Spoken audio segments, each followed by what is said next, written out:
Hello বন্ধুরা, তো দেখো সন্ধ্যেবেলায় মায়ের চপ ভাজা হয়ে গেছে। তো তারপরে মা আচার বানাচ্ছিল, তো মায়ের হাতে একটু ছ্যাঁকা লেগে গেছে, এর জন্য আমি বানাচ্ছি আচারটা। তো ওই দেখো আচার হচ্ছে, আর দেখো বৃষ্টি শুরু হয়ে গেছে আচার বানাতে বানাতে।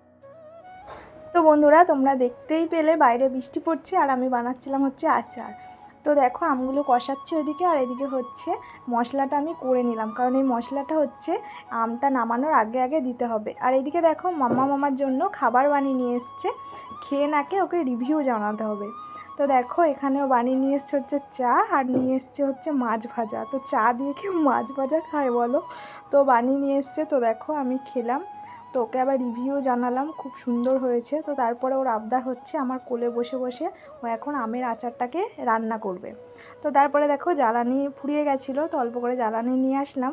তো তারপরে তোমাদের দাদাভাইকে বললাম মশলাটা কড়াইয়ে দিয়ে দিতে, কারণ আমার একটা হাতে মোবাইল ছিল আর একটা হাতে খুন্তি ছিল। তো এর জন্য দেখো মশলাটা দিয়ে দিল।